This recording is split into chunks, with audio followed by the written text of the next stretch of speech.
Thank you for being here with us today. It's a pleasure. Thanks. I'm going to be very quick if I can, in case there's questions. Thank you. You may want to.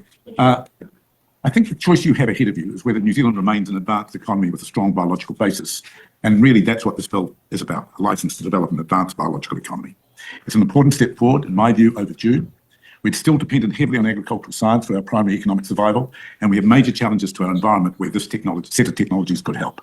We've had many years now, as previous submitters have pointed out, of experience with this technology, with precise genetic modification techniques, with no substantive evidence of harm, and indeed more than 100 years experience with much cruder ways of producing multiple mutations in plants and animals, particularly in plants. And indeed, our whole current agricultural and food system, including the organic industry, is based on that cruder radiation or culture scene-induced mutagenesis.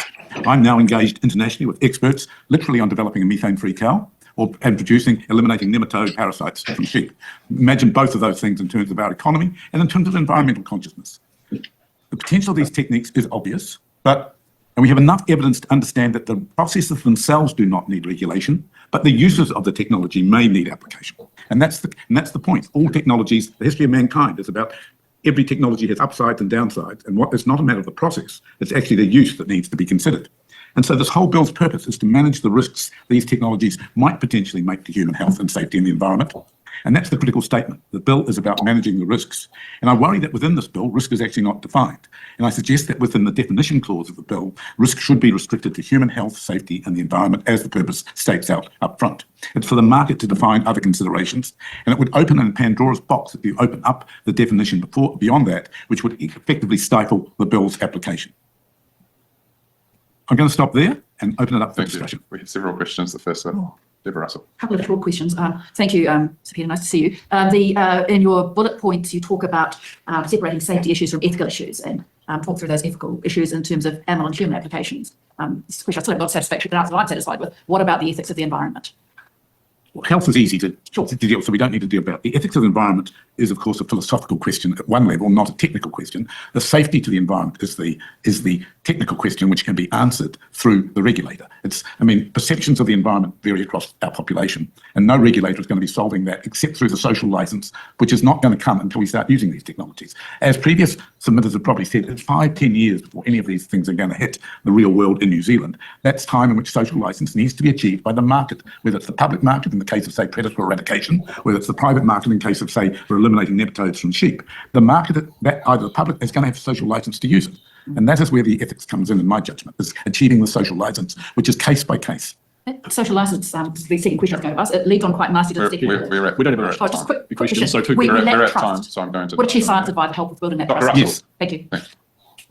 Thank you very much. We're at time. Thank you. If he's that excited about methane-free cows, we could. Here's. Have I frozen? No, you haven't frozen. No, yeah. Oh, okay, I'm here. I'm still here, guys. Okay, so methane-free cows. Here's a novel idea. We could try less cows and try improving soil health.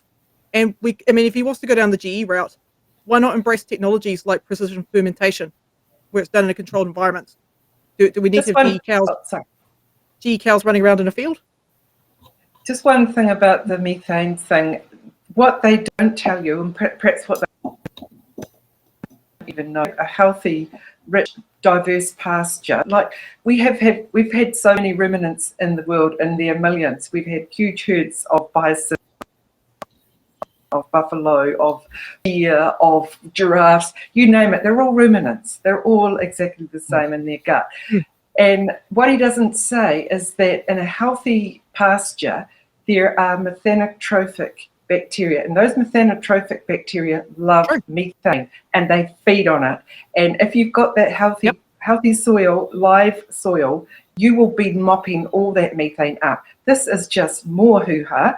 They just trot out all the stuff. The other thing too, they go on about the carbon. Don't they know, they should know that a lot of glasshouse growers have to import carbon dioxide in to make the plants grow faster, because plants aren't growing fast enough. And in periods of time when CO2 was at a higher level, plants grew faster. They can tell that from the tree rings of the trees. So you take out more carbon dioxide, your plants are going to grow slower. No one's even looking at that question. It's just mind-boggling. One more thing, sorry, I've got for a moment.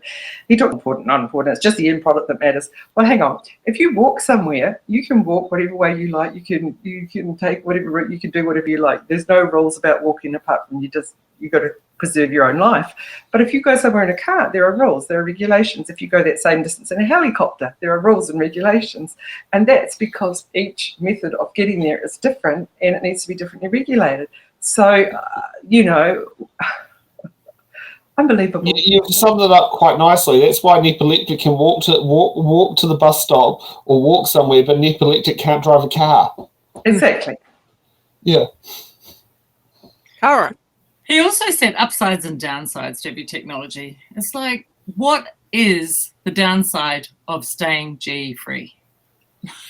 For me, this is the corker. We have the cornucopia right now. We have as the previous guy says, there's an awareness of farmers. I know my old man would have loved to have been a bit, in this later generation where he would be able to actually help. In fact, he was trying to be innovative. He saw what they were doing to the soil. So at the worst time, he invested in a $250,000 dozer at 20% interest when we were still in this dreadful situation to actually build what they were calling were basically banks to stop the erosion, because as they cleared the land, the salt was climbing creek, and as a result of this, he ended up diversifying the farm into an earth-moving business as well as creating these erosion banks and helping nature try and restore itself. So, if he knew what he knew, and this amazing document is the one that I took to the Royal Submission, did the submissions the other day, is this 40-year field trial in Rochdale and in the States Pennsylvania. And it clearly shows everything we need to do for climate change is preserve organic. It shows everything outweighs, it does tilling, partial tilling, all the results all the way through, and how the healthy soil is climate change. All of these things, we are already doing what we need to do with the situation. And why? What was the name of the report? Because I might be able to put a copy of that in the chat. Yeah, it's Rodale Institute 40-year report, FST, Farming System Trials. Yep, got it. Cool, thank you.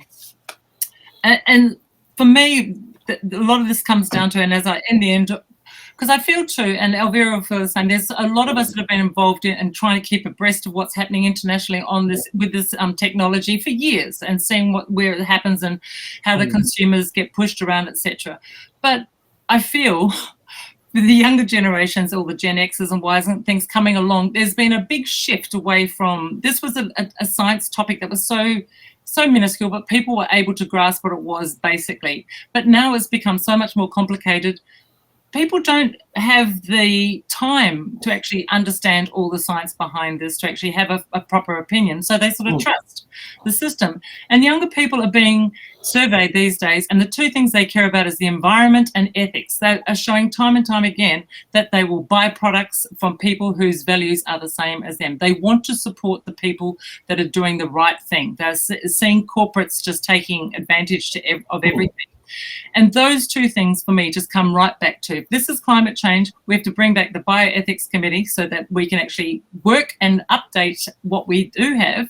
Like, you don't want your regulations to be stale. Yes, they probably do need or could do a bit more attention, as a lot of these things are, but throwing out the baby with the bathwater and starting again when all this hard work has been done is just ludicrous. And our reputation is impeccable at the moment. So why would we, of all places, first, but we're such an ethical country with anti-apartheid, anti-nuclear, first one to vote. It's all about looking out for each other, and this is pretty frightening.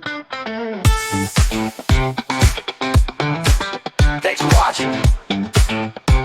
Make sure you're subscribed to our Facebook, YouTube, Twitch, Instagram, TikTok, News Guide, the Order Paper Podcast. YouTube, Twitch, Instagram.